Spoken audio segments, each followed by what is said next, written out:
Hello everyone and welcome to the 1-year anniversary episode of the Six-Sided Podcast. As usual, I'm your host, the Taxman, and I'm very blessed this evening to be joined by a very special guest. I have Trent joining me. He's from We Talk Impact and the Total Nonstop Impact portion of the Impact Lounge. A nice little conglomerate of Impact talent, podcasters, and the like. Essentially, people who are like-minded like yourself and me, who enjoy a nice bit of wrestling action and conversation and all things similar to. So I'm going to get to that in a little bit. At the tail end of the show, I have a lot of people that I need to thank for what I would term very successful first year of podcasting. You know, I know there are 52 weeks in a year. I think I'm only, 20-something episodes into this thing. There's been a lot of family time constraints. There's been a lot of personal things. There's been a lot of work-related things that have prevented me from maintaining we'll call it even semi-regular podcasting schedule. But I need to thank each and every one of you who have joined me, either if it's from day one or this is your first time or whatever. The response that I've been getting from everybody has been incredible, especially considering it's been a little bit of a struggle for me to be able to get this podcast done on an even semi-consistent basis. So first off, thank you all, each and every one of you, for tuning into the program. Thank you all for following me on YouTube, youtube.com/c/six-sided-podcast. Actually, I should say subscribing on there. And for following me as well on Twitter at @6_podcast. So before I get any further, I'm going to throw it to Trent, and then make sure you stick around at the end of the show, because I got a long shit list to get into, if you will, and we're going to have some fun with this one. But first, my conversation with Trent from Total Nonstop Impact. Boom. So, very happy to be joined here by a good friend of the show. Although he is Kyle-less right now, we have Trent from the wonderful, we'll say, conglomerate of, we'll say, Impact connoisseurs. Yeah, I can say over at the Impact Lounge. Trent, how you doing, my friend? I'm good, man. I am doing well, Taxman. It's a beautiful, freezing day in Chicago here, and I'm miserable, but I'm indoors, so I'm okay. Just before our show here, we were lamenting the weather and the fact that y'all are building a wall on the wrong side of the wrong side. Yeah, you got to build it on the north end where all the cold air comes from. I think that's more of our worry at this point, is the cold air. I'm not. When I was outside today coming back from work, and I couldn't feel my face or have a single thought because of how cold it was. I was thinking to myself, immigration is the least of my concerns right now. It's refreshing, we'll say, getting out of the truck, going to pick up my kids, and it's like literally 50 feet from my daycare provider's front door to the back to the truck, and it's a frosty one. If you're sleeping a little bit from the ride home from work, you ain't sleeping after that, I'll tell you that much. Absolutely not. So Trent, just before we get into everything, how's it going with you? How's it going with Total Nonstop Impact, and how's everything looking with the crew at the Impact Lounge right now? It's been a hell of a run. We joined up with the Impact Lounge in October. Mr. Impact himself, BQ, gave us a shot to be a part of his network after building up a really good reputation as being such a great source for Impact news and discussion. So we pitched the idea to him to say, Kyle had worked with him, previously years back on a really old podcast called the King of the Mountain podcast, which I used to listen to, actually. I had no idea I'd eventually end up knowing these two. But they used to work together, and we pitched it to BQ to say, hey, listen, we're doing this on our end. Why don't we just feature it on your platform? I think he was looking to zone into a couple different things. So we figured, with Kyle and I both being in attendance in New York for Bound for Glory, let our kickoff show be the Bound for Glory recap. and then we'll take it from there. And since October 16th, it's been great. So it's actually 16th was the pay-per-view, I believe, but the post-show after that week, we did well, man, and it's been a great ride ever since. I mean, numbers keep going up, our exposure keeps going up, and it's been a lot of fun. It's been a hell of a lot of fun to connect with a bunch of new people. It's neat for me to see kind of the growth out of you guys. Not that it wasn't good before you joined the lounge, but just after that, it seems to me that it was a very symbiotic relationship, right? You guys brought a lot of eyeballs to the other guys on their platform, like Roe, for example, and a lot of their listeners who maybe weren't familiar with you, now you kind of hooked them on for the ride, and to me it just seems like a win-win for everybody involved. I think so. I think it helped. Yeah, like you said, it helped everybody. We got to even do a end of the year kind of super cast with Roe and Adam as well. So kind of just mesh all of our ideas together, which was really nice, and it was fun, man. It's been a very my favorite part of it is all the Impact fans, as you know, Taxman. Impact fans are a very vocal bunch, and they're so passionate because we are constantly in the underdog position, which is great. I always loved that because it always meant that Impact was striving to make a difference and make an impact, for lack of a better term, make an impact. So we were always fighting from behind the behind the eight ball. So the fans are so passionate and so intense about it, and the reflection even on our podcast, like the comments we get that we interact with on the YouTube page and whatnot. It's so awesome to see how, we have people who are loyal to us, who will come and listen to us weekly, who want to connect with Kyle and I and talk to us and shoot us ideas and get our ideas. And it's so humbling, man. It's like we're talking about a company we love and we're sharing this friendship over, and I love it. I absolutely love it.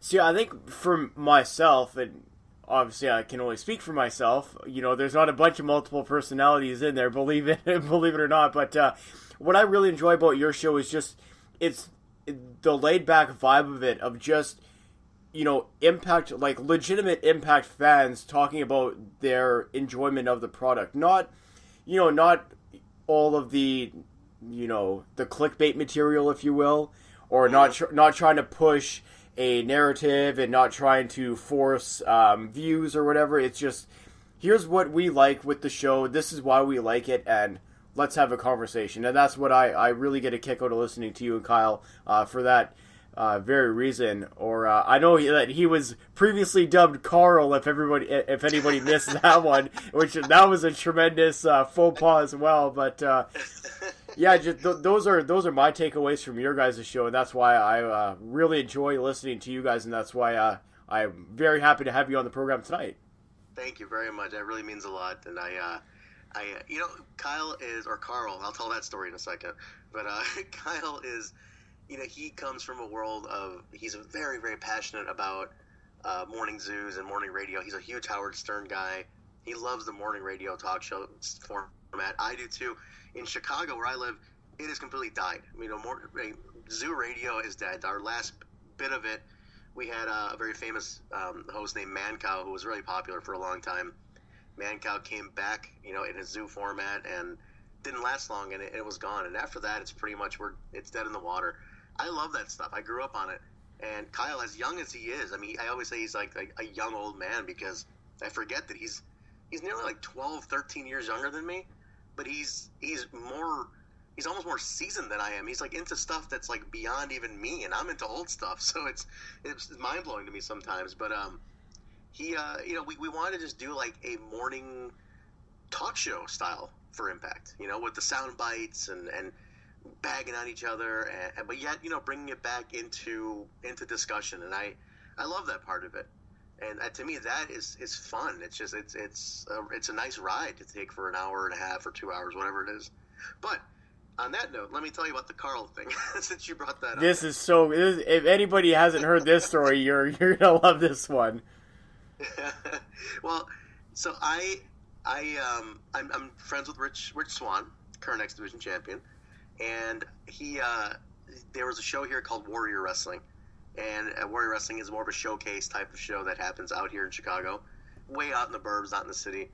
And they bring a lot of Impact talent in. So, they had Rich was on, Moose, Eddie Edwards, Tessa, Austin Aries. I mean, you name it, everybody was on. And I've known Rich because Rich works for AEW also, so I've known him since there. He's a great guy. And I said, you know what, if I want to get, and Kyle was like, guess you can get a drop for the podcast. And Rich was heading out. They were getting on the bus, and I said, Rich, can you give me a drop for my show? And he said, what should I say? I gave him the stuff, and we were such in a rush, so I pulled my phone out. He recorded it for me, which is a great intro. He gave me a great drop, and I just sent it off to Kyle right away without even listening to it. I said, great, boom, done. And then about 10 minutes later, I get a reply. It just says, Carl? And I said, what are you and I listened back to it, and he, instead of saying with Trent and Kyle, he said with Trent and Carl. I was like, I didn't even catch it. So Kyle, with the magic of his editing skills, he was able to take that part out, and we still kept the part of the drop in. So if you ever want to make fun of Kyle, just call him Carl. I'll never forget the debut episode of it, and and Kyle's such a great editing genius, and he throws in the record skip, and it's just the whole thing is perfect. It's just I'm listening to that and just burst out laughing. You can't not, right? It's just one of those things. Absolutely, and he's fantastic. I am so blessed to work with him. Honestly, I mean, one of my goals for 2018 was to start a podcast. I didn't know the first thing about doing it. I had no idea. I was wondering, how does everybody have a podcast? And I don't know even know where to start. But he brought me on as a guest to the original show, which was called the Impact Heads show, and he brought me on as a guest, and I guested, and it just kind of morphed from there, And then as I got more into the world of it, and we decided that we'll be co-hosts, I got to learn more about it, and because of what Kyle taught me, I was able to learn even more from that base knowledge. And then I even started a second podcast called The Backstage Boys, which is one I do about AEW and other independents in Chicago. So I end up surpassing my goal of starting one podcast. I do two now, and it's great. It's like I'm so indebted to Kyle for it, because he taught me so much, and it's so much fun to work with him. I'm also indebted to Kyle as well for getting me on the sound bites every once in a while, as the kids say, if you will. So thanks a lot, Kyle. I always get a kick out of that one too. So he's great. He's I'm telling you, Kyle is he's born 20 years too late. I swear, the guy. if he was able to get in the 80s on Zoo Radio, that guy could have been the guy, no doubt about it. So speaking of getting into podcasting, this has been my first full year of doing the Six-Sided Podcast.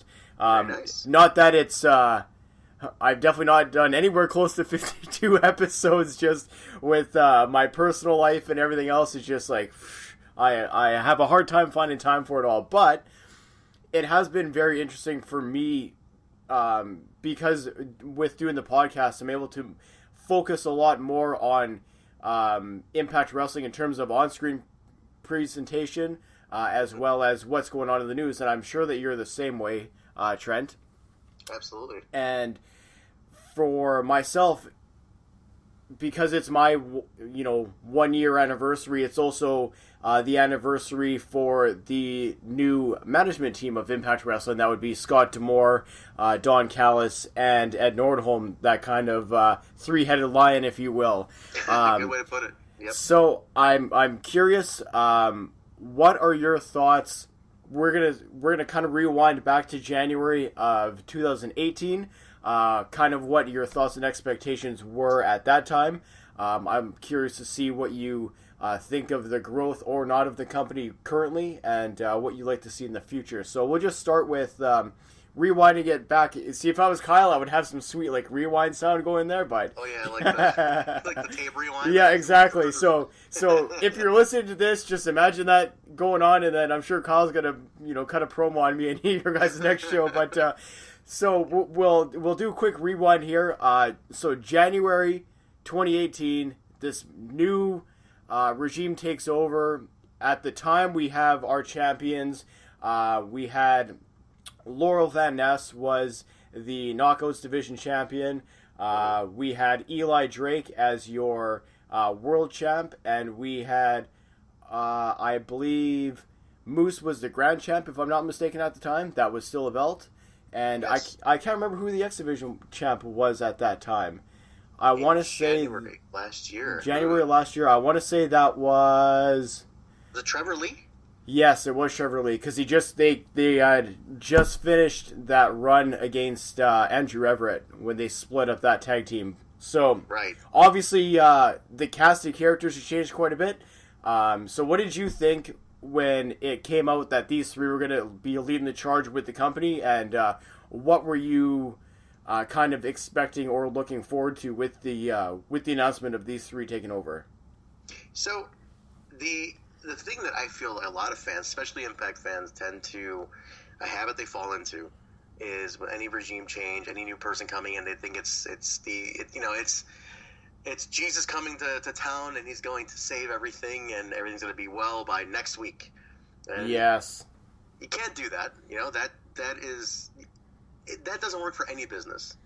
You can even look at in terms of wrestling. You can even look at I like to use Ring of Honor as a really good example. Ring of Honor was in a place where when it was owned by Kerry Silkin towards that end run before he sold to Sinclair, he was thinking he was about to close up. He couldn't meet payrolls. He couldn't do much. It was like the brand was popular, but they just could not turn money. And when Sinclair came in, I mean, they had a multitude of problems. They had a multitude of hurdles to jump through. And for a long time, under Sinclair's banner, no matter how much TV outlet they had or whatever they had, they still weren't getting anywhere. It was still just status quo, kind of moving along. The work that they put in year one didn't pay off until almost year three, and then the work from year two paid off in year four. I mean, you need almost 18 months to nearly 2 years sometimes for that work, the foundation you lay down, to start reflecting and coming back. That's with any business. I mean, I've worked in the corporate sector for years, and that's how it goes. You can't just come out of the gate. Sometimes you get lucky. You hit that home run. But in a situation where you have a company like Impact they had a lot of goodwill to buy back and win back from people. And in a position they were in, it's like they had a lot of groundwork to lay back down and before anybody could reap any benefits of what they're doing. And I started seeing that. To me, the first sign of it. So just to actually go back to your question, when I saw the three people involved, Ed Nordholm I didn't know much about. I didn't know much about Anthem, but I knew Scott D'Amore and Don Callis. And of course, two huge names, both great reputations, smart guys who know what they're doing. I knew it was in good hands. Immediately I said, Anthem is doing this right because their first initiative was put the right people in place.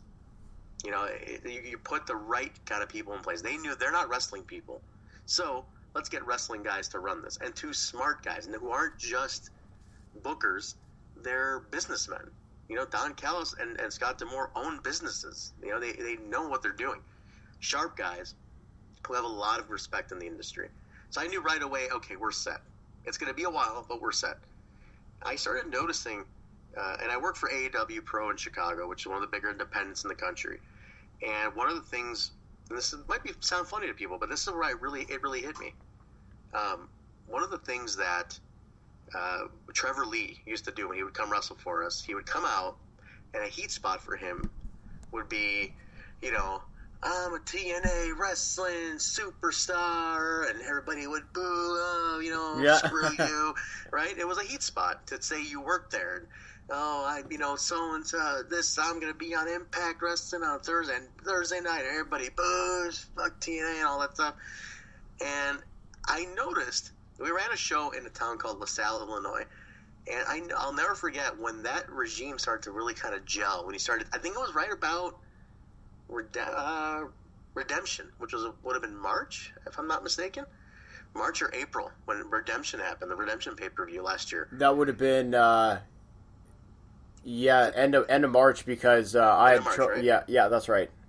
So end of March, Redemption. I noticed the next show we had, and Trevor tried it, and he got cheered. People were cheering it. They weren't booing TNA Impact Wrestling Superstar. They're like, yeah, and he was, he was plugging stuff, and everybody was, yeah, and I was like, this was getting booed, And some people told me, they're like, well, they're cheering the heel thing he's doing. I'm like, no, but that was a heat spot. That was a thing people would boo, especially in that dark year that we had, a little while back. And it was like, people would boo that, but now they were cheering it. And then you start seeing the T-shirts pop up more at Indies. And I'm like, oh, people are wearing Impact shirts. I'm starting to see more of that now. And it's like, the guys there's goodwill. They're signing the right guys. Sami Callihan, OVE, all these guys started coming around. And it's like, oh, Pentagon and Phoenix, the two biggest names on the independents today, showed up and main evented an Impact pay-per-view. How can you boo it? I was like, you can't boo this. They're the number one independent draw right now. You can't boo them. You can't. So it's like all the right moves started being made, and I'm like, the goodwill's coming back. It's starting. It wasn't perfect. It was starting, and it was great. And I started seeing that, and to me, that's when I started seeing, okay, we're on the right path. Here we go, and that was cool. Just to touch on your point quick, because I'd made this comment. I'm gonna say a few episodes ago. Just your point about, how Ring of Honor, you're looking at almost 3 years of work until they actually realize results, right? I always equate this to, you look at WCW in the 90s, when did they get hot, right? And everybody says right away, 96, that's when they were super hot because the NWO came in. But if you look at the books, like financially speaking, they didn't reap the rewards or benefits from the NWO and all of their, programming and matches and whatever. They didn't start seeing that till, the tail end of 97 and more so into 98 was, they were like steamrolling fucking financially, right? Oh yeah. But in wrestling, that's what it is. Like, there's no, week to week or even month to month, drop off or a really big rating, regardless of what company it is, right? What you see in viewership trends is because of whatever storylines, whatever matches, whatever pay-per-views, whatever feelings that people have of that company. It's all carryover from the year prior, right? So when you're seeing, everybody was talking about, Impact's ratings, their live ratings keep going down for the U.S. television and Pop TV, right? Mm-hmm. And that was the big talking point. And I don't want to get too deep into this right now, but I'm just trying to make a point, right? You see those ratings decline, but the quality of programming is there, right? Absolutely. But it was there. Yeah, so what you're seeing is not so much a reflection of what's going on in 2018. You're seeing more of a reflection of people were so gassed by 2017 because 2017 was an awful year in terms of how that company was run, the direction, et cetera, et cetera. Obviously, we all know what happened there, but you're seeing a lot of that unfortunate, viewership. We'll say just views of the viewers. They're carrying that stink of 2017 into 2018. You see it translate in the viewership, right? Exactly. But that's why your programming had to be so solid in 2018. And we're going to touch on this in a little bit when we talk about companies that they're partnering with. But people are going to go back and look at what happened in 2018. They're going to talk about guys like Sami Callihan, like the Lucha Brothers that you just described, the two of the hottest acts, period, in wrestling. Right? And they're going to start going back and watching these matches. Every wrestling fan, I don't care who you are, where you're from, how old you are, whatever, if you hear this guy Sami Callihan came to my town, right, and he had an awesome match, I want to see more. So you're going to go on your YouTube machine, you're going to fire in Sami Callihan, and what are the first 3 searches you're going to see, right? His matches from 2018 that were dynamite, right? And you're going to want more, and you're going to want more. Now you're seeing, okay, I love this Sami Callihan and Pentagon Jr. match. I want to see more of this Pentagon Jr., right? And this thing snowballs. And that's what, like, getting back to the point of, like, 2018 is very much building your success. You're probably not going to see it in 2019. You may see a bit of an uptake in viewership, but if you're extrapolating this forward, maybe like 2020 or 2021, I think you're really, really going to start to see the benefits and payoffs of the regime now, assuming that they, keep the long-term plan and keep these three in power. Exactly, and that's the key. It's another year at least till it really starts gelling, and you're right. And yeah, as long as you keep Impact's one of the biggest problems has been consistency. People will lose faith when you're not consistent. Yes, I agree. Even to the detriment of some companies who stay too consistent, and to the point where it's burnout. Like on certain creative teams, some of the bigger like WWE is notorious for having just the same freaking creative team in place that nobody even is interested in anymore at this point. But on a weird way, it's consistent. You at least know what you're getting, and you can choose whether to go in or not. But in a case like with Impact, people didn't even know. It's like, what's next week going to be? I don't even know what this week's going to be. It was confused. It was a confusing time to be a fan because you didn't really know. But now it's like this great level of consistency for a while now, for going a year plus, and that builds faith, that builds character for any company. It gives people something to hold on to, and I think that's what we got now. So we covered, or we talked a little bit briefly about Redemption. If anybody is not aware, that was the first pay-per-view ran by this new regime. Like we had mentioned, that was in March. Pretty solid pay-per-view. You move into Slammiversary, so now we're moving into the summer of 2018. And I said it a bunch of times at the time, and I still say it. For me, Slammiversary was the pay-per-view of 2018. 100%. Period. Yep, 100%. No doubt about anybody who doubts it needs to think because there was no pay-per-view better than that one. And from top to bottom, consistency, excitement, it had everything a pay-per-view that you've paid your money for should have. And the best part about it, absolutely loved it. For myself, first off, it was sweet seeing a bunch of guys like Jimmy and like Jorge in the crowd during the pay-per-view. 'Cause it's always nice to have that touch-tone people in the crowd, and they're just jacked, right? So they're going nuts and loving it. But more than that, I went online, and I don't normally do this, but I was so fired up after that show. I went on Twitter right away, and everybody's just like, you can obviously tell who the trolls are because there's a shithead in every bunch, but sure, man, the response and just the passion from the people that were tweeting and just like everything, like the goodwill that people were spreading about the company coming out of Slammiversary was incredible. Like, that's why, like, if you didn't see Slammiversary for some reason, well, shame on you, first off. But legitimately, like you said, everything about that pay-per-view hit. Everything about it hit. The build, the matches, storylines coming out of it, just that, to me, that was exactly, and I know Bound for Glory is kind of their, WrestleMania. You can't see, but I'm using quotation marks right now. But to me, Slammiversary just was, like I said, the best pay-per-view of the year, bar none, from any company, anywhere. So, am I wrong to say that in the last 2-3 years that at this point I feel like Slammiversary kind of deserves the title as the top pay-per-view? I agree with that.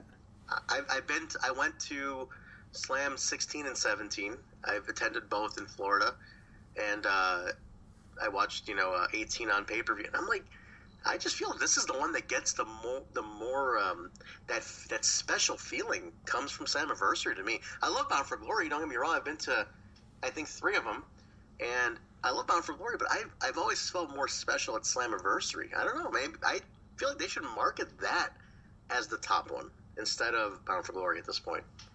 To me, the one, and I don't want to get, I don't want to be real negative here, or I mean, you kind of have to be to a point, I suppose, to keep your perspective. But the one thing I wish that they had done was kind of capitalize on that aspect a little bit more coming out of Slammiversary, right? Like, even the lead to, like, if that's going to be your marquee event, that's how, like, you view it as such, so do I. I know there's a lot of people out there that have, the last I'm going to say even 4 or 5 years have been saying like, no, I know theirs is Bound for Glory, but we know it's Slammiversary, right?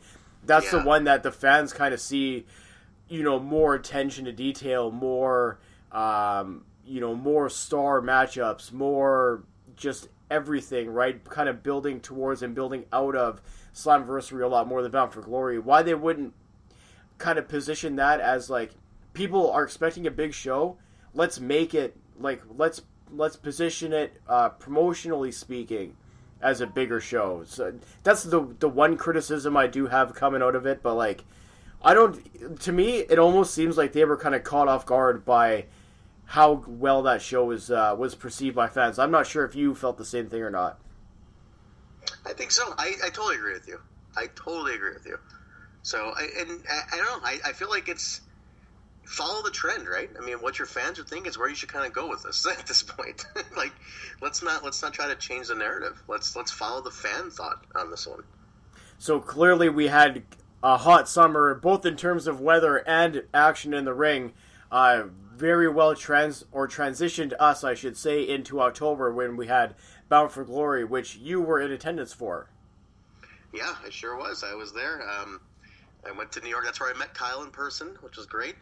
But got to go to Bound for Glory. It was nice. I actually got to go backstage because just a relationship I have with the guys from AEW. There's quite a few of them there. So my girlfriend is a nurse. She's an AEW nurse, and she knows Moose really well and actually helped him with a bit of a shoulder problem he was having when he's at AEW. So he knew we were going to be there. We actually saw him at Abyss's Hall of Fame induction the night before. And he said, just let me know when you guys get there. You can come right up. So just kind of walked in, and she went and helped him with his shoulder. And I saw Rich and the OVE boys, and I was talking to them and just hanging out. And it was exciting. That venue is incredible, the Melrose Ballroom. I would love to just watch wrestling shows there anytime. Absolutely. I bought the DVD when I was down for Homecoming, but how did it look on TV?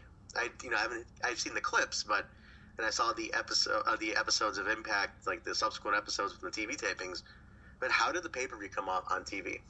To me, and I know some people didn't like it, I liked how kind of it looked like the fans were on top of the action. You know what I mean? Like the way that the way that they had the split level. Yes. To me, it looked so good when they were doing, especially on the hard camera side, right? Because sometimes you get like, the fans in the distance, so it doesn't really look like they're there, right? Mm-hmm. But they're not. You can't see their motions or mannerisms or emotions throughout the course of a match, and you definitely saw that there. Obviously, no more evident than the whole James Ellsworth, whatever the fuck that was. What but disaster. I wanted to, so there's no way that they thought, and I'm talking about Impact Management here. There is no way that they thought that crowd was going to turn like that, right? No, they didn't. Maybe. I think maybe they did though. That's what I'm thinking now. Maybe they had a feeling that that's where it was going to go, and they just did it for the heat spot. Because from what I understand, I was told that it was actually supposed to be Joey Janela, who was supposed to be the actual opponent. Oh, yeah. He got hurt, right? Right before that. Right, a week before he got hurt, and he's still out, actually. It was a pretty bad injury. So it was supposed to be Janela, because the whole thing was the guys from New York and this and that. And, everybody thought Jericho still, because Jericho was born in New York. So they knew what they were doing with the tease. And, but yeah, it was supposed to be Janela, and he got hurt, so he couldn't make it, obviously. So they had to kind of think on the fly with the whole thing, which is a bummer. That kind of sucks, because it was, would have been cool, because he would have gotten a pop, because he ran his Joey Janela's spring break show out of that same venue, so he had a lot of fans in the area. So he's got the goodwill built in the area and stuff. So it would have worked out really well if it was Joey Janela. But on the fly, I guess it's like if you can't get the intended guy, go for the heat. Yeah, well, they got it. There. I was like watching that on television. I was like, they're gonna fucking throw garbage in the ring. Like I had visions of like Hogan at Bash at the Beach. Like, the crowd, like, I don't know how it felt to you in person, but on television, that crowd felt hostile, and I was like, oh boy, this could get ugly real quick. Oh, it was. So here's the funny part. when I went backstage before the show started, I was up there talking to the boys, and I look out of the corner of my eye, and I see Ellsworth in the corner stretching, and I go, oh, that's kind of odd. I wonder what he's doing here. But I'm like, he has his gear on. Maybe he's doing a dark match. Maybe we have a dark match going on. Maybe he's running in or something. I did not think he'd be the Eli's opponent. That's the part that threw me. I was like, oh, man. So I didn't tell anybody when I saw him. I didn't mention it to Kyle or anything. I didn't tweet it out like an asshole or something. I didn't want to do that. But I was like, when I did see him, I'm like, oh, God, please don't let this be anything more than I'm thinking it is. But, it was what it was. And I'm glad he didn't get signed. It was just meant to be a squash. And they did save it with the, having Abyss out there and everything. So it did kind of work out, So, but yeah, other than that, it was, but yeah, the heat was there because, man, people were asking for his head. It was bad. So, obviously, that would make 3 pay-per-views on the year 2018. Obviously, in my opinion, delivered big time in all 3. They were all well worth, I know a lot of people complain, oh, it's a $40 pay-per-view, but realistically, you're paying for quality, and I really, really thought that this year it was quality forward on all 3 events. Whether or not you agreed with, some of the decisions, either creative-wise or booking-wise or conduct-wise, we'll say, from certain talents that are no longer there. But, yeah, to me, that's I really enjoyed how Impact kind of positioned themselves in that old school way of thinking of you use your TVs to build to your pay-per-view. Absolutely. And you give your fans a reason to want to watch that pay-per-view. And for my money, you've seen that lacking time and time again. It almost doesn't matter what company it is. Obviously, for me, the big one is WWE. Pay-per-views they're not special anymore. 1, because there's so many. And 2, because it's every 4 weeks you get a quick build of nothing, and, the pay-per-view is what it is. And, I mean, I guess you get your $9.99 worth out of it a month. But, like... Well, yeah. Yeah, I'm sorry. Go ahead. I didn't mean to cut you off, but I have a point on that note when you're done. No, so that's okay. So for me... If I'm going to pay $40 and get quality, I'm happy all day. And to me, like I said, going online afterwards, talking to, a wide demographic of fans, male, female, old, young, whatever, watching forever, first year watching, the consensus for me on every pay-per-view in 2018 was that regardless of if they loved everything about the show, they for sure everybody was in agreement that they got their money's worth and were very comfortable, we'll say, with the hefty price tag, as some people call it on Twitter. Well, there's the thing, right? I see people pay $10 for that network, and yeah, you get a lot of other stuff with it, but along with the pay-per-view. Their pay-per-views are completely devalued. Their pay-per-view doesn't have any substance to it because, number one, I see everybody complaining about them after every show. So it's like, you're not paying for quality. You're basically, the money you're paying the 10. I mean, they've devalued their pay-per-view, right? I mean, their pay-per-views aren't really called pay-per-views anymore, if you technically think about it. So, you're not paying for quality. You're just paying for a super card and then everything else on that network.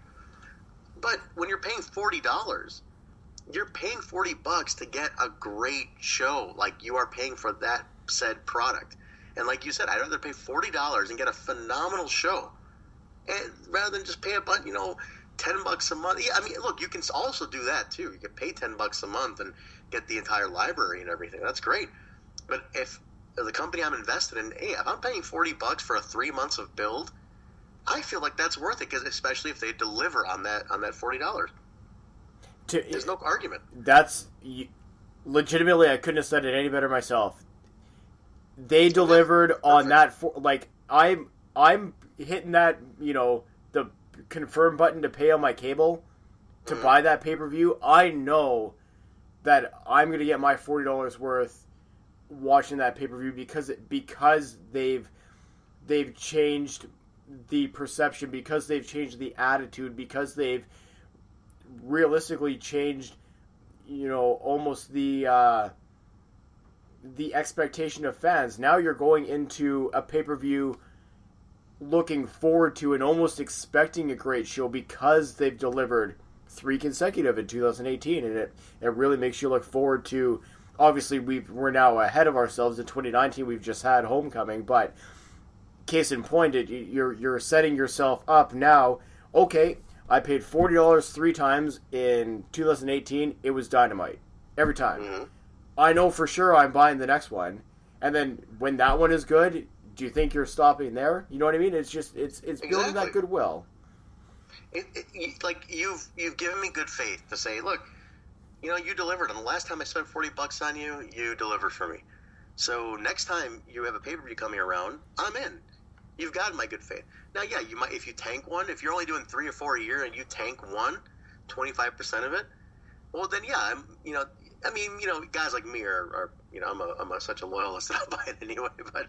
But I wouldn't expect anyone to blindly say, you know what, you tanked the last one, it sucked, I'm not going to spend money on the next one. So they're what I love about Impact is that they're hungry. They have to deliver on every pay-per-view. They cannot afford to not deliver. So them having to deliver is that drive, which reassures me that I'm going to get a good show for $40. And that puts me at ease, because I know that they're coming up. They're trying everything they can to make sure they don't strike out. And to me, that's the kind of company you want to back. And that's fun to me. That's exciting to see what happens next. So speaking of what happens next, obviously now we've kind of ran through the pay-per-view situation. What was your take on the television episodes? And I hate to use that term a little bit, but that's what they are, because they are, it's not live, and it's not, or live to tape or whatever it is. They're taped episodes. What did you think of the direction, the care put into the creative aspects? Was there some things you really liked, or some things that you wish there could have been tweaked in 2018? And what do you want to see more of heading towards 2019? And I really think that you're the perfect person to kind of discuss something like that because of your background with production with AAW. Right. So, yeah, I'm a producer at AAW, and to me, the first thing that jumped out at me was the first thing I saw the change was the graphics. The visuals on Impact, tremendous upswing. The match graphics, the photography, the animation that they use, the camera effects, immediate upswing as soon as they hired their producer Kevin Sullivan and his production team, which is I think K Sully TV. And I forgot. I think that's the name of his company as well. Yes, because they do Bellator as well, actually. Yes. Yeah, they did. I think he was tweeting about doing Swagger's video, I believe, this past weekend. Yeah. So they K Sully TV, phenomenal work. Their photography, phenomenal. Their match graphics, their art department, fantastic. To me, that was the first sign of, okay, modernization, different image. Aesthetic was changing. Then the video packages got really cool. The mini movies they did, with Sue Young and the Undead Realm and all that kind of stuff. I mean, that stuff was groundbreaking. That stuff, I love that stuff. I was like, this is so crazy. This is so crazy. And so immediately it was like, we're modernizing. We are showing this is a different company. This is a company that is now taking some risks. They're trying to be different. Immediately that was television production wise, that caught me. Video screens, music improved, lighting improved, things like lighting, miking the crowd, which sometimes I still have an issue with in certain venues, but miking the crowd got better. Camera work. I mean, the aesthetic from a producer's eye that I see, immediately changed. No, on that, no, from television. So television, that was what caught my eye for sure. For myself, and obviously I don't have quite the eye for that kind of stuff, but one of the obviously crowd noise was one of the big improvements I saw, and part of that I really truly believe was getting out of the dead zone and actually going to venues and locations that wanted to watch the product. You could demonstratively see when they were going to these tapings that the fans wanted to be there, right? They wanted to see the Eli Drakes. They wanted to see the Mooses. They wanted to see the Tessa Blanchards, and they were fired up. And I was really impressed all year with the crowd reactions that they were getting in all these different places. Markets like Windsor, Ontario. Like, who'd have thunk it? Vegas was a good one actually as well. Just maybe not so much the traditional wrestling markets, but once again, when you're getting fans in, a nice venue that's, well lit and well, we'll say staged, and it gives the show a cool vibe, and the fans look forward to being there in attendance, and then, everybody wants to see after it, after the show, after being in attendance. Like I was talking to Jimmy before, he went to Slammiversary and then he did the Toronto tapings after. So for him, it was interesting to go to the tapings, be there live, and then watch what they did on television, right? See all the behind the scenes stuff that you don't see in the arena at the time, because you still have a reason to watch the show because there's so many vignettes and so much backstage stuff and so like the Killer Cross stuff. Perfect example, right? Oh, beautiful! Yep, and the way they did that, and the live crowd had no idea, and you avoided all the spoilers for it with the tape show because of the way that they did it. But just it gives even the people who were there in attendance a reason to still tune in weekly and watch the television show. Yeah, absolutely. You make it destination TV. You need to make it so people want to go watch it. And I love that the Twitch thing is clearly an example of that too. People are getting to it. They're sitting down to watch it, and that's awesome. I mean, that's fun. It makes it fun again. That's wrestling should be fun. It should not be this over analytical bullshit that we do online. It should just be fun. So now we've kind of talked about the production standpoint. We've kind of gone over pay-per-views.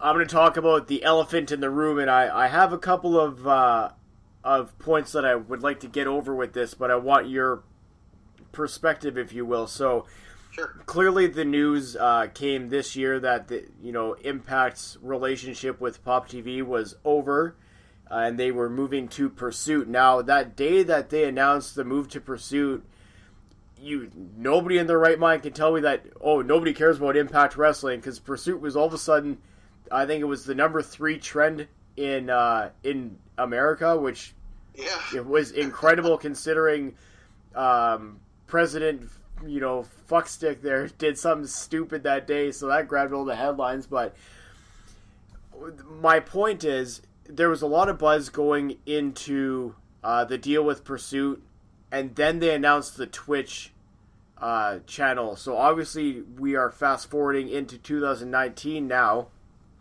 So I'd like to ask you, what do you think about the deal with Twitch? What do you think about them making themselves available on multiple platforms like Roku, like Pluto? There's a plethora of others, but just this kind of we'll say multi-pronged approach to kind of recapturing their place in the American wrestling marketplace. So here's what and I'm gonna go on for a bit here. Feel free. Pop a top, everybody, if that's your thing to do. yeah, smoke break now if you want. But so when that happened, right, there was some deflation on the fan base, like, oh, Pursuit, we thought it was going to be WGN America, what happened? And everyone was so bummed out because Meltzer put everybody in this thought process of, it's going to be sci-fi, it's going to be WGN, it's going to be this and that, and it wasn't. So Pursuit happens, and I said, look at the bright side of this. Historically, pro wrestling has made networks. I had never in my life heard of Pop TV or Destination America before Impact Wrestling went to them. And they went there, they built them up, their followers went up on those stations, their viewerships, everything. And Impact got them to be known as household names. And so I use those two. Now, go back even further. I remember what made USA Network was the WWF. USA was a fledgling network that showed shitty movies and like softcore erotica films at one time. And when wrestling went on and became the thing, USA became a top tier station. Wrestling built that one. And go back even further, Ted Turner used to say that pro wrestling is what saved and made his networks live. Because when he was starting the Superstation, he goes, it was so hard to get ratings and keep things consistent, but the one program that he could always count on as an anchor that so many people would watch every week was wrestling. He's like, I knew that I could anchor my TBS station because the wrestling fans would tune in no matter what. Historically, pro wrestling has always built networks, and no difference here with Pursuit. Now, my beef with Pursuit was that Pursuit was almost not even ready to understand the amount of traffic that hit them on that announcement.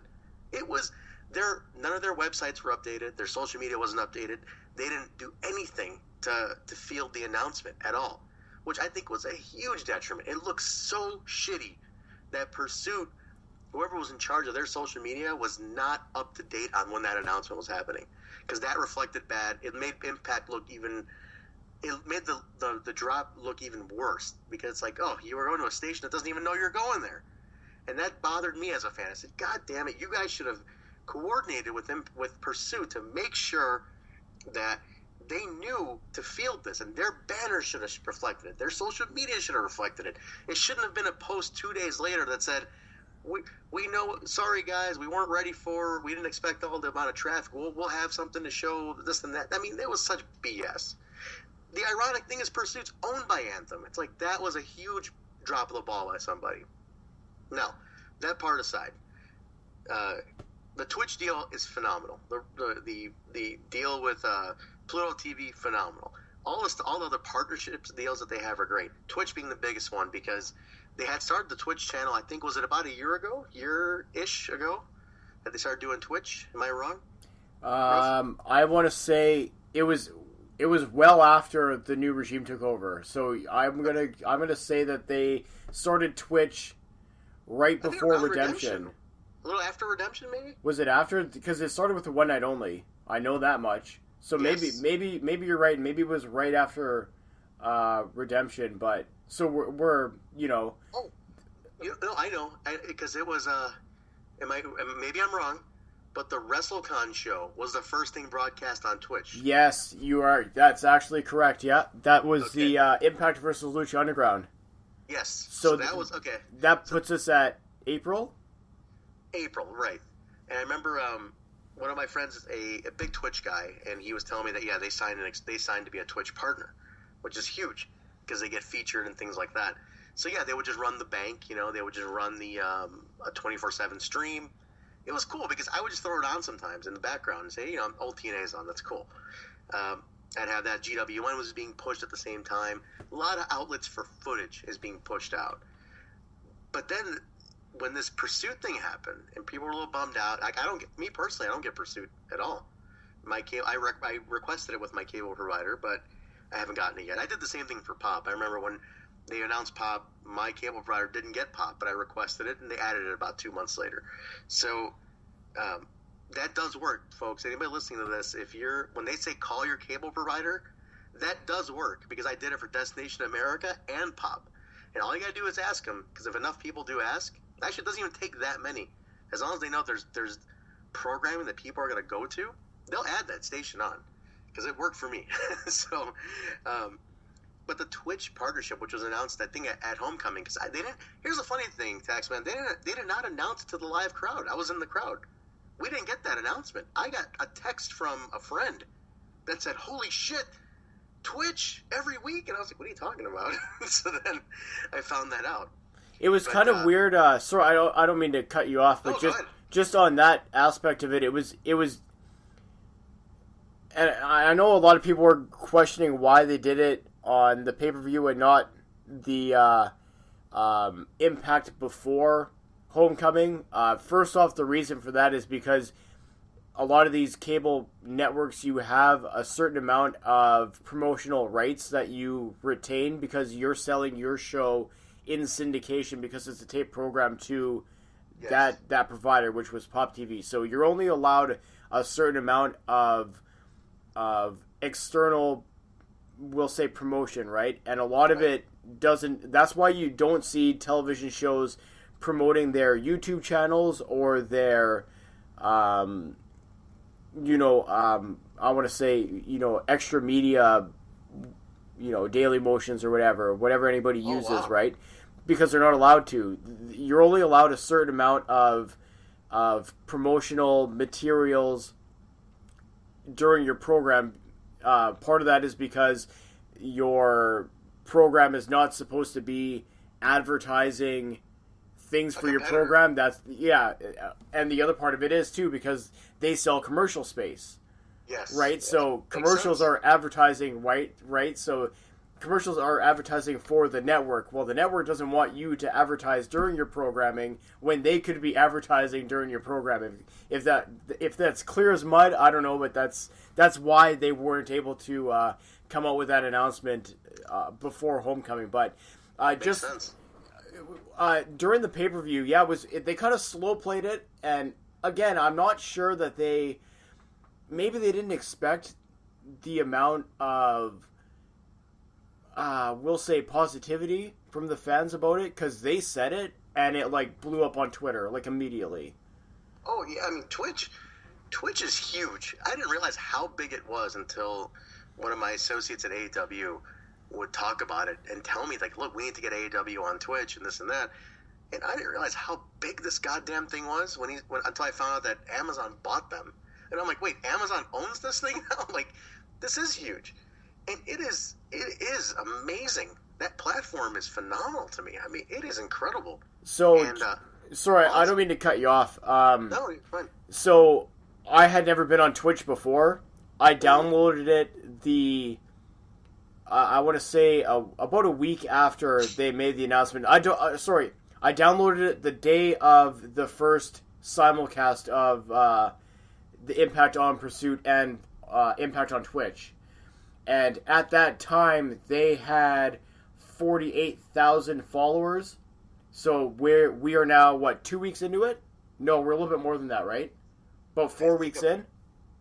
Into the Twitch announcement? Yeah, about 4 weeks. Yeah, so they've almost doubled it. We're at 71,000 and change, almost 72,000. So it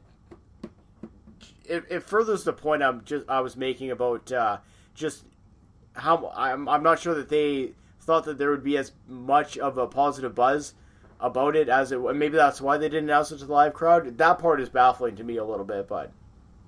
Yeah, it was weird about the live. At least with the live crowd, at least put the graphic up or something. But maybe those are reasons. Who knows? But what a great outing. Week 1, 11, 12,000 viewers in week 1. A bit of a dip in week 2, but I think there was some stuff on. But back up this past weekend, it was back up to that 12, and it even peaked at 15 at one point. Fantastic. The numbers are there. Twitch, I love the tweets going out by the talent that says, no excuses. If you have the internet, you have Twitch. You have a phone, you have Twitch. You can watch Impact. You have no excuse to not watch the show, and it's fantastic. I'm so happy that it is a great deal. It's a very great deal. It's a smart deal, and it makes a ton of sense. And I think it's another goodwill gesture to win back that crowd. I mean, the fan base is a Twitch type fan base. Get them where they want to be. give them no excuse to nitpick and say, well, you're not doing this or that. Hey, we gave you a simulcast. You can watch it on Twitch. You know, we give you a ton of social media content. Here's everything. No excuses. It's awesome. Your point about the talent being involved in that is so on point. I've really been impressed with how this company has really been able to make the talent feel like they're not just there, right? They're not just towing the company line. They're not just, you know, putting out the obligatory, you know, hey, watch Impact on Fridays on Pursuit. You know, they're actually involved in the promotion of the company. They're actually involved in the direction of their character development. They're actually involved in furthering storylines, using social media, using you know, being on the Twitch channel. We saw Ethan Page, for example, during the Twitch broadcast. He's on there and he's messaging back and forth with fans. It's just what a great time for this company to issue a platform like Twitch and then actually have their talents want to be a part of it. It's very refreshing. It's that goodwill. I love Ethan Page is a great example because I love his tweets. He's so proud to be there. And he made a great tweet and he said, guys, he goes, you guys understand something? I'm 29 and to me, this is the company I grew up on. And he goes, this is what I grew up watching. Because, you know, half my life ago, I was a teenager, and TNA was the company that was cool when starting. So he goes, this is the company I grew up watching. And I'm like, it started to hit me. I'm like, wow, the generational shift is there. You know, you are, what's falling off is the guys, like I'm 37, and the guys who are falling off who grew up on old WWF, WCW, and ECW, that's shifting into like the guys who are late 20s and early 30s, and to them, the only companies they know are WWE, Ring of Honor, and TNA, and now Impact. And it's like, holy shit, the generational shift is happening. And I love seeing when Ethan Page is so proud to work there because he's like, this is the company I wanted to work for. The OVE boys say, this is the company we dreamed of working for when we were kids. We wanted to be TNA Tag Team Champions. You know, like, that's cool. Kira Hogan. I was just going to say. Yeah, you know, I'm talking the YouTube video of hers when she was a kid and talking about how she was like, I can't wait to be a Knockouts champion or something. I'm like, that shift has happened now, and that's incredible. That's so cool. That's so cool to me. That's the era we're in now, and they're all happy to be there. They're showing it. You can see it on their faces. There's none of the complaints and the BS Meltzer reports of morale and all whatever the hell they're talking about. Everybody's having a good time. You know, they're having fun being there, and that's what it should be. To me, that's, and we'll kind of you know, give a not a thumbs up, thumbs down thing, but we'll give our general consensus on 2018 in a second here. But that's one of a Sami Callihan reference with the thumbs up, thumbs down thing. Well, you know, I was gonna let it marinate for a second, but just that's one of the biggest things I've noticed from talent in 2018. You don't hear any lamenting of locker room cancers. There's no rumblings of, you know, managements doing this. There's no producers fighting talent, because that was the thing in 2017. If everybody remembers, that you just don't hear all of these, you know, negatively charged stories coming from the locker room of Impact Wrestling. Now you really do hear that these guys, you know, when they go to the one night onlys, right, it's like a family, right? They're happy to be there. They're happy to be with each other to make this thing grow.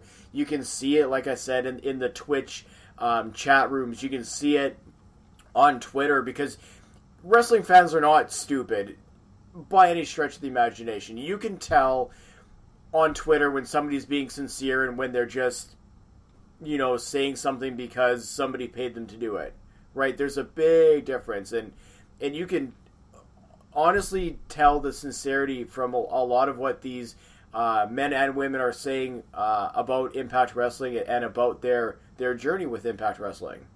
Exactly, and they're enjoying the journey. You know, it's also the the partnership thing, like you mentioned a second ago, that's a big part of it too. All the partnerships with different promotions that are happening. They're coming in and they're doing partner shows, and that's part of that goodwill building. There's guys getting their break, getting to work for Impact. Getting their break to do it, like guys who are part of the partner company, who don't necessarily work. They're not working for Impact, but they are on an Impact broadcast, and they get that rub, and it helps them. It helps them get some of that, like, feeling, hey, I was featured on an Impact broadcast. I'm part of that lexicon in some way. And it's kind of cool. Like, it's goodwill building. People are proud to be a part of it. Like, without the one night onlys, I wouldn't know who Stone Rockwell is, or I wouldn't know the Rascals before they were signed, right? I wouldn't know, a lot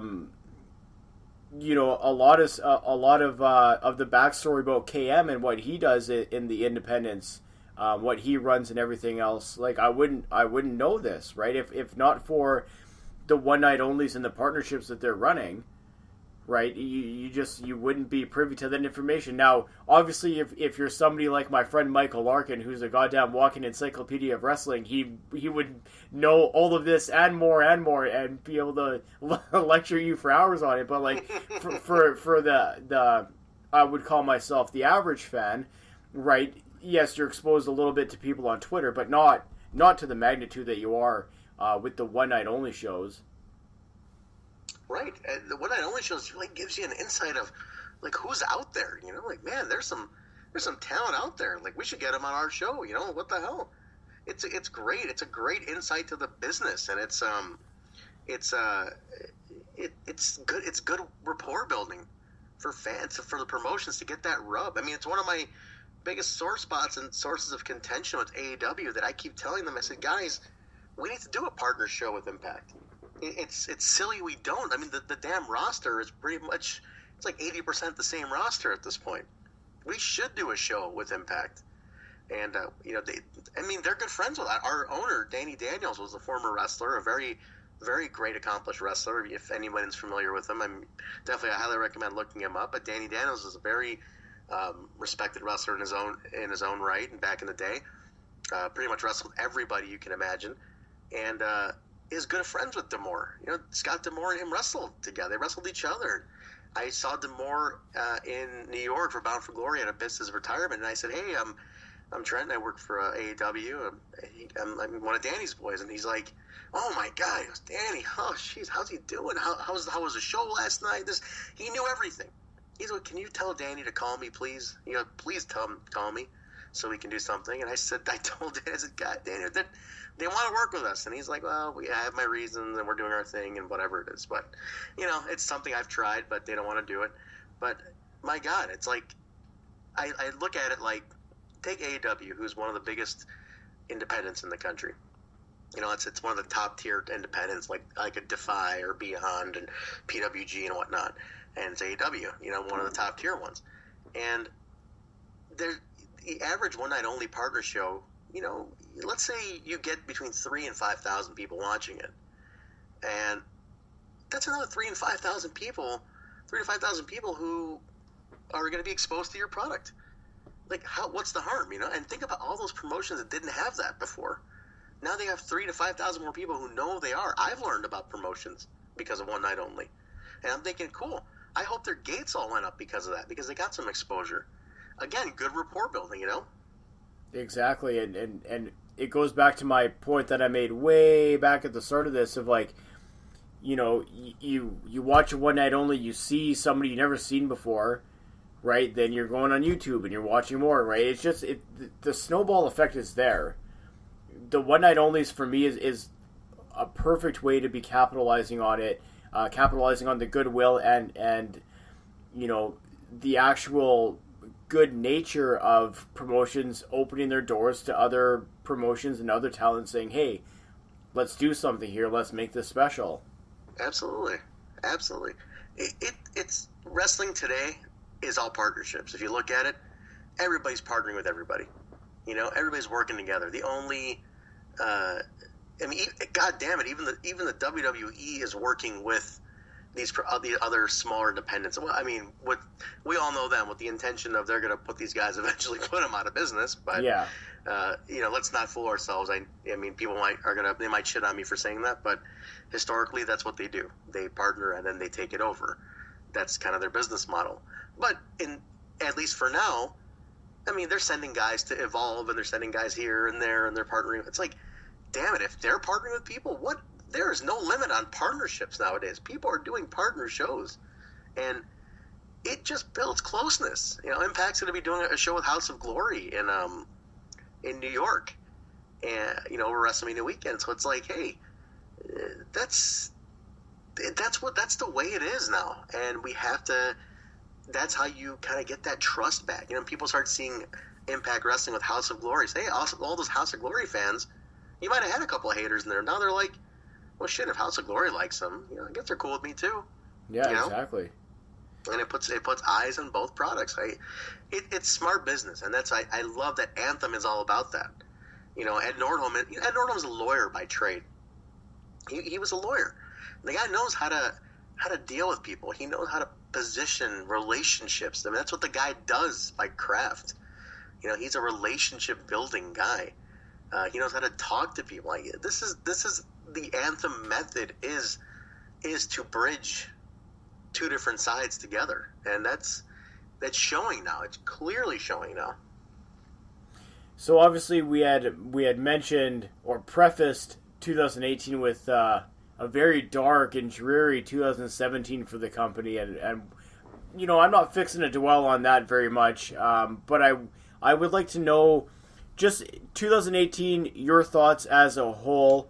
How the company did in terms of rebuilding the trust factor with the fan base and kind of positioning themselves for a future, expansion. We'll say building bridges, however you want to term it. But what was your overall outlook of 2018 of Impact Wrestling from both a talent pool perspective and from a company perspective? There's a Tom Cruise movie called All the Right Moves, and I'm going to use that title. All the Right Moves.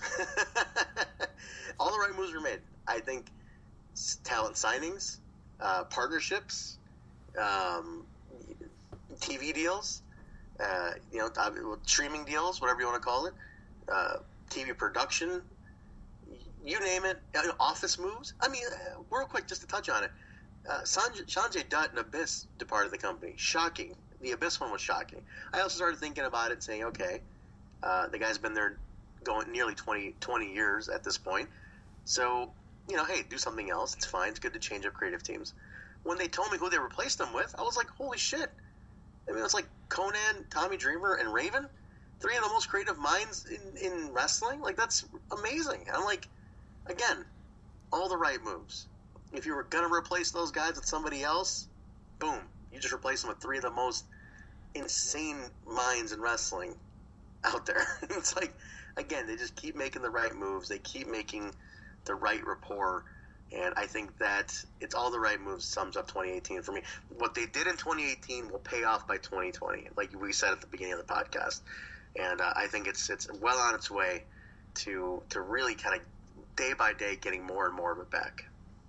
For myself, if I would surmise Impact Wrestling in 2018 in one word, it would be consistent, right? Their episodes were, the production level was consistent.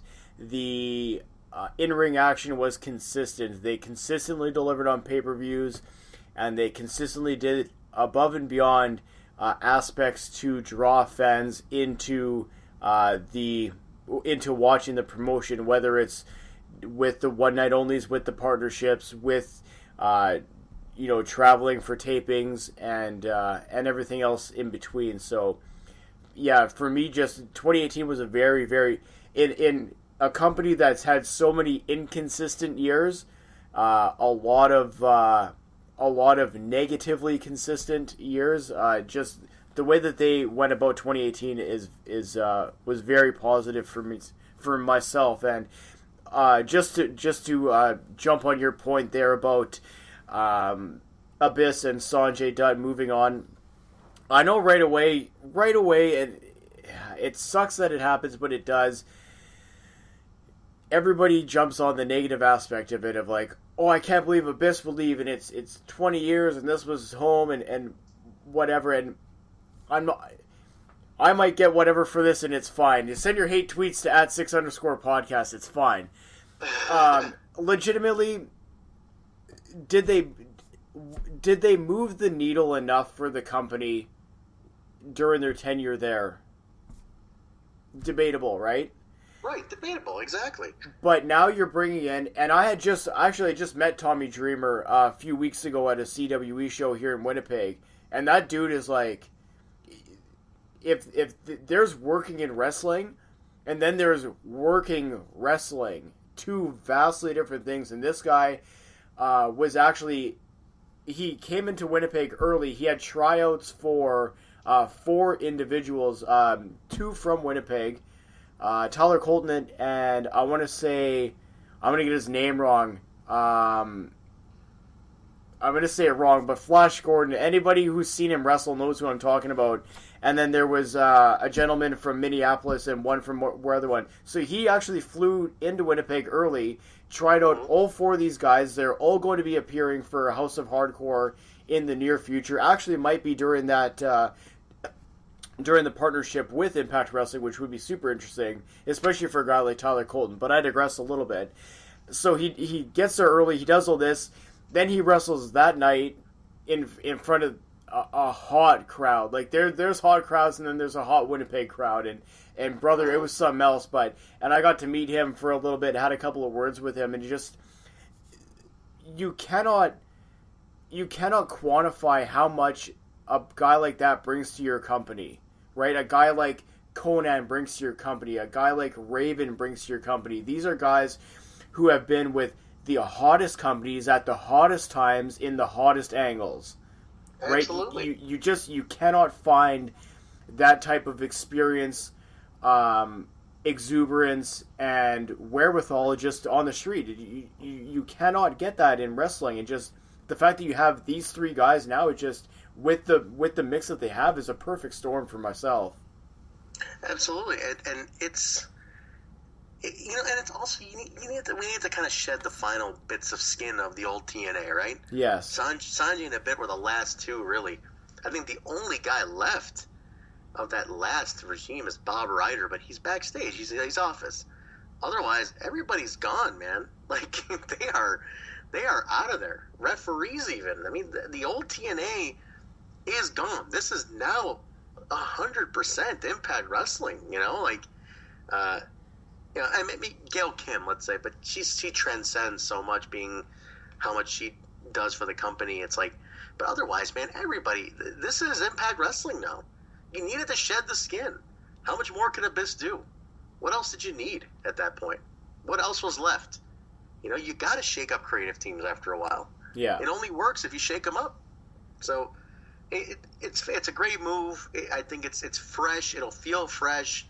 The first example of it will be, I believe, this Vegas taping coming up. So let's see. Let's see how it goes. Let's be open to it, because I always believe that every 5 years a creative team should shift. I truly believe that, because any writer, any creative person knows that you fall into what you know after a while. It's just what you go to what you know. I mean, look at the WWE. That's a perfect example of just stale shit, and they can't shake it because they're stuck in this hamster wheel, and because they're not shaking up. Shake up your creative teams, change it up. Like Ring of Honor was fantastic with that. They used to, you went from the Gabe Sapolsky years to Adam Pearce, and then Adam Pearce to Jim Cornette, and then from there went to Delirious. But the thing is, they've been with Delirious for a long time, and now they're getting to that stale point. They've actually the last couple of years, people have told me it feels a little stale. But they were good about changing it up every few years. It only works if you do that, honestly. And I think this is a good change for Impact. 2019 is looking really good. Homecoming kicked it off well. You got the right people in place. Your title pictures look good. Your mid cards look good. Your women's roster looks good. Your X division looks good. Everything looks really fun, and you got good people on it. So I don't want to pigeonhole you into one thing, but if there was one thing that you're really looking forward to in 2019 with Impact, could be a particular talent, could be a particular storyline, could be whatever. What's one thing that you are really looking forward to in 2019? I am looking forward to Killer Cross becoming the face of this company. Like, completely being the identifying factor of Impact Wrestling. That guy is cool factor to me. He is original. He is a different kind of heel. I see what people say to him online. I see the reaction he gets, and I am looking forward to the rise of Cross. This is the guy who can be your identifiable guy, and subsequently his great foe will be Brian Cage. I think that's a great hero to play off of this ultimate bad guy. The rise of Cage and Cross of 2019 is going to be fantastic. Not to just limit it to the men, obviously. Just the honorable mention, Tessa Blanchard is the greatest women's wrestler today, no doubt about it. And that X division is finally starting to feel like an X division again, which makes me very happy. And tag team, I mean, LAX, who had a better year? So I want to see more tag teams coming to Impact Wrestling, but just to kind of roll it all up into one, I think I am looking forward to the rise of Cross in 2019. For myself, I'm really looking forward to seeing the Knockouts ratcheted up even more, because I thought that they had a tremendous 2018. With the ones they brought in, like Tessa, like Su Yung, Taya coming back was a big get. Looking forward to Rosemary getting back in the ring, in proper ring shape. The way that Impact positioned the Knockouts in terms of storyline, first off, because I really feel like 2018 was a really great year in terms of them building long-term feuds, setting up a lot of building blocks for 2019. You obviously, we're all familiar now with the Su Yung, Dark Alley, Rosemary triangle, right? We've had Taya and Tessa going at it for a while. Kiera Hogan is now getting a prominent spot in terms of booking and storyline. So I'm really looking forward to them really ratcheting it up with the Knockouts. And who can forget Scarlett Bordeaux? Goddamn! But I'm really looking forward to seeing them just let those girls loose and let them do what they can do. Because, man, they have, and I've said it before, they have the best assembled talent pool for women's professional wrestlers. Not sports entertainers, not, divas or anything like. They have the best assembly of women's professional wrestlers on the planet, bar none, and I'm looking forward to them really smashing through the glass ceiling this year. Absolutely. No doubt about it. No doubt about it. All right, now that we've pretty well blew everybody's brains out for the last hour, just in closing, you mentioned a couple of times your work with AEW. If anybody is not familiar with what you do, can you lay that out for it and where they can find AEW as well? Absolutely. So I'm a producer at AEW, and that is AEW Pro, AEW Pro on all social media, and then AA Wrestling is the .com is the website. But just look up AEW Pro. It is basically, we were one of the top independents in North America, kind of in that upper tier of the PWGs and the House of Hardcore and the Defy and Beyond, and AEW is, the Midwest leader on that. And so I'm a producer for them. I do a lot of the backstage segments. I work with some of the young guys. I do some of the I do a lot of the social media for them at shows. I work with our digital teams, our photography and video teams on content. So, content production is my big focus, and I'm part of the booking committee as well. Just getting started on the booking side, but more, I'm a more content production. So definitely check us out. We are going to be in Austin, Texas on the 8th of February. It's our second show in Austin, Texas. So we're leaving home for a little bit. I did not make the first show, but I will be at the second show, and it'll be marqueed by, we have the Lucha Brothers on it. LAX is on this one for the Impact fans. So they're the Rascals. So we have 3 Impact tag teams being featured on this show coming up. So definitely take a look at that. It will be on the High Spots Network, streaming live. So you can tune in and stream it on February 8th. And so that's my role at AEW. It's a hot product, definitely. Sami Callihan's our champion. So if you're an Impact guy, you're a Sami Callihan guy. If you're from Ohio, AEW is very Ohio friendly. So, but yeah, Sami Callihan's our heavyweight champion. So definitely check us out on on High Spots and AEWOnDemand.com as well. And now, if this is anybody's first taste of Trent audio wise, where else can they find more tasty adventures with Trent? Oh, God, I got a lot of plugs. But I am a co-host of the Total Nonstop Impact podcast featured on the Impact Lounge. You can connect with me and my co-host Kyle at We Talk Impact, which is, if you type in We Talk Impact on Facebook, Instagram, and Twitter, it comes right up. So type that in. We tried doing Total Nonstop Impact, but somebody took that for some reason. So just fuck those guys. Yeah, fuck those guys. I don't know why somebody's sitting on it because nothing's happening with it. But just type in We Talk Impact. We come right up. We're extremely interactive. Our shows are featured on the Impact Lounge YouTube channel and on our own. I playlisted it all to our own, so you can type in Total Nonstop Impact on YouTube. It comes right up. And you can, find us wherever podcasts are found. Everything: Apple iTunes, Stitcher, Spotify, Google Play, iHeartRadio, TuneIn Radio. It's everywhere. Look, check us out. And me personally, you can find me at Vanilla Joke. It's a silly name that I've had for many years, but Vanilla Joke on Instagram, Twitter, and pretty much everything, actually. Facebook even, I think, comes up as that. So just type of Vanilla Joke. I'll be the one that comes right up, and you can connect with my music endeavors at HemiMusic.com, HEMI Music.com. That's my band, Hemi. And that's about it.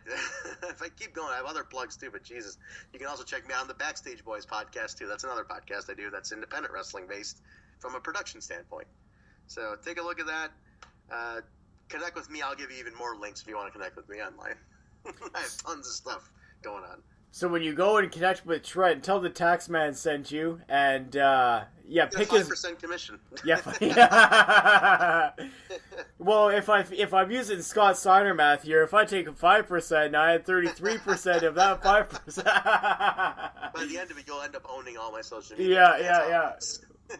But yeah, do yourself a favor. I definitely want to check Trent out. Just a really smart, intelligent wrestling fan. Thank you. And just somebody who it's been a real pleasure talking with back and forth this past year. Once again, being my first year kind of doing this whole podcasting thing. So honestly, couldn't have picked a better guest for tonight, man. I really appreciate you joining the program and getting you on tonight. Thank you very much for having me. It's been an honor. I meant to tell you, actually, the episode you co-hosted in my absence with Kyle for the longest time, until very recently, was our most listened to episode. That's tremendous. It was, I think, back in, I want to say September. No, was it September? Or I can't remember when it was. September. It was before we joined the Impact Lounge. So I think I missed an episode, and you and Kyle went at it. And man, it was like our number one listened to episode on like all the audio chart, the audio streams. And I was like, man, maybe the fans are trying to tell me something. They want the tax man. They don't want me. So easy now. I wouldn't go that far. That's ridiculous. I was like, man, what is it? But it was a great episode, and you guys did a great job. It was fantastic. And I just, it helped that you're an amazing promoter. You have an amazing goodwill for Impact Wrestling. So a lot of the fans who see your stuff felt great about listening to you on another platform. So that was the best. That was part of it. So so I wanted to let you know that you held the lock on our rating for a while. but so thank you, because that helped us. ultimately. Well, I appreciate that, man. Yeah, thank you for the kind words. Obviously, now I have to come back on and regain my title, so we'll definitely look forward to getting that together. But you're more than welcome anytime. Hey, I appreciate that. And you guys have been really great to me, and Kyle especially too has been really great to me. So, once again, you'll kind of look down a list of people you want to talk to for a big show, and man, you're at the top. So I really do want to thank you again for joining the program. Absolutely, man. It's been a blast. I'm really looking forward to doing more with you, and we're all kind of doing our own thing, and ultimately for the same goal. And it's fun to just make friends through Impact Wrestling. I love that. I love that this brand has brought me friends and good people like yourself. Just good people, no egos, and just a good heart. So shit, I'm happy about that. At the end of the day, that's what I'm most happy about. Make sure that you get yourself acquainted and become friends with Trent. You will not be disappointed. Trent, thank you again very much for joining me tonight. Thanks, man. I really enjoyed it. We'll do it again soon. Definitely. Make sure you follow Trent on all social media that you will be able to find in the first tweets for this show. Boom. Alright, so before I get out of here for this evening, I have a long list of people that I have to thank here. First off, like I said, each and every one of you who have tuned into the episodes, whether this is your first one, I hope you'll stick around for more. Whether you've been here since day one, whether you've been here in and out for, the past 20 whatever episodes it's been. Also for all of the TNA Impact in Reverse episodes that I've done, I thank you everybody very, very much for checking it out, for all the positive feedback, even the negative feedback. Everything helps me kind of grow and get better and be able to give you guys a better show, because ultimately I do it for you. If you guys weren't listening, then what the hell, I'd be talking to myself, which does happen at work quite frequently, I might add, but I digress a little bit. Thank you all very much for continuing to stick with me and continuing to be a part of and grow with the program. So first things first is I want to say a special thank you to all the guests that I've had in the program this year. So starting all the way back, the very first guest I ever had on the show, Hollywood Southern Dandy, joining me for the Royal Rumble review in 2018. We had Jenna from Jenna's Beauty Slam. She's a multiple-time participant for the show. Jenna, thank you very much. Jimmy You Dig, my boy Jimmy, he's been on a couple of times, dude, super intelligent, just a real treat to talk to. Speaking about a couple of times, we've also had Robert, my current stablemate, if you will, from WrestlingWithWrestling.com. Robert and myself have traded spots on each other's shows. When we sit down and talk Impact, we record the show and it's about an hour, and then literally we sit and just talk wrestling and life and everything, and we literally sit on Skype for like 3-4 hours by the time it's all done.